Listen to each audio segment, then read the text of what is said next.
name is Judy Cross, and today I have the opportunity to share with you some origin stories and how they changed through time.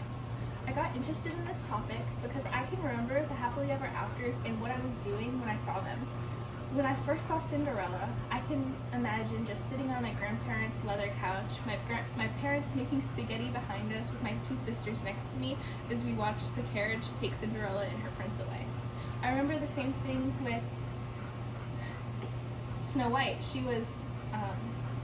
She had her kiss in the glass case as I was sitting next to my dad as he spent the day with me. Now, these happily ever afters don't really have the origin that you think they would, because Disney didn't create most of them from the beginning. A lot of them had kind of gruesome origins, being adopted by Disney and turned into the fairy tales that many people know and love, and now those fairy tales are being reimagined into the live-action remakes that Disney is currently providing and having in production today. Ariel, Tangled, and Cinderella are just some examples of some of the happily ever after stories that didn't start that way. Grimm Brothers are two brothers named Jacob and Wilhelm who started writing stories in the 1850s after hearing a lot of German stories and their origins that would be told to German kids. And this is brought to us by an article by Siddharth Pandeli entitled The Origin, Folk, and Fairy Tales of the Brothers Grimm. Cinderella is the biggest one that Disney adopted. Cinderella herself was still the kind-hearted, gentle soul that is portrayed in the Disney classic, but her story wasn't as clean as it seems in that. Cinderella herself was kind, but her family was not at all. Her dad did not die, but actually betrayed her in the original. She did not have the fairy godmother, but instead 2 pigeons that lived in a tree would drop down what she wished for. When she got to go to the ball after many events pleading for it, her stepmother finally allowed it, but the prince tricked her. She didn't leave her shoe behind on accident, but in fact he covered the stairs in a paste that forced her to leave it behind, because he knew that she was the only one for him. In him going to find her again, and he reached her house, the stepsisters were the only ones that got to try on the shoe. They did not have a name in this original story. Cinderella's first sister went to a separate room trying on the shoe. The only thing that wouldn't fit was her big toe. So her mother decided that she needed to cut it off. So she did. And this tricked the prince into thinking that she was the rightful fit. But as they were leaving, the pigeons that dropped down her wishes stopped him by chanting, "Roop-de-goo, roop-de-goo, there's blood in the shoe. The shoe is too tight, the bride is not right." And the same thing happened with the second sister. She returned. She was forced to cut off her heel of her foot in order to fit into the shoe. This tricked the prince again, but the birds did the same thing. "Roop-de-goo, roop-de-goo, there is blood in the shoe. The shoe is too tight, the bride is not right."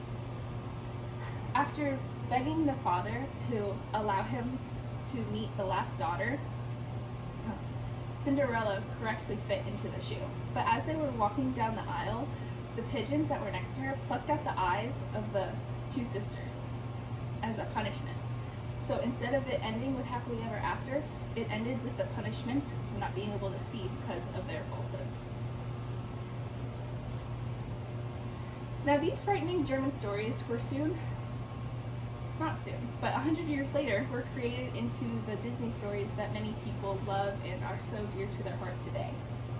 Cinderella is one that is a great example of those horrendous origin stories being reimagined, which will be talked about more later. One of the best parts is that the 1950s version of Cinderella does not have any body parts being cut off.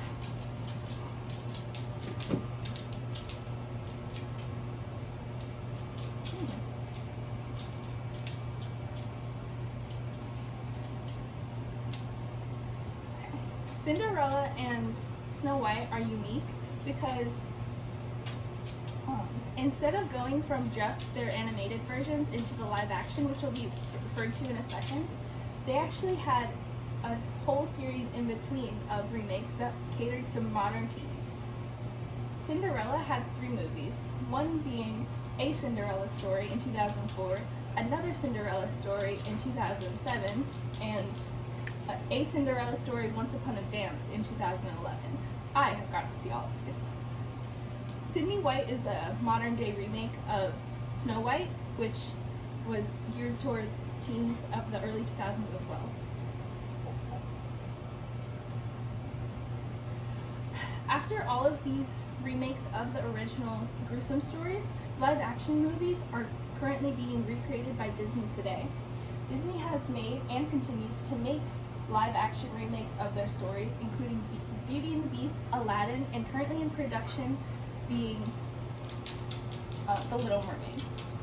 Disney has generated about $1.2 billion just for Beauty and the Beast live action remake itself, which is often why it does continue to remake all of them. But with all of these remakes, it changes the conversation from have you seen this movie to which one are you talking about? So with that, I kind of need some audience participation if you guys don't mind. Okay, so I'm going to ask you to raise your hand for which one you think of when you think of the title of this movie. So first is going to be Aladdin. Who here thinks of the live action remake with Will Smith playing the genie? Okay, and then does anyone think of the original version with Robin Williams as the genie? Great, 2 for that one. Another great example of this would be Beauty and the Beast. 2017 had a Disney remake of Beauty and the Beast with Emma Watson playing Belle. Does anyone here think of that one first? Okay, and then after that, but before that, Beauty and the Beast was a Disney animated classic in the early 2000s. Does anyone, who thinks of that one? Okay, perfect. With all of these origins to live action remakes, the generational change definitely plays a part. But I do appreciate you guys listening to how they went from their gruesome beginnings to where they are today, and the ones even still in production and changing. Are there any questions on how the stories have gone from their origins to the live action remakes? Okay, well with that, I thank you guys so much for your time. Have a great night.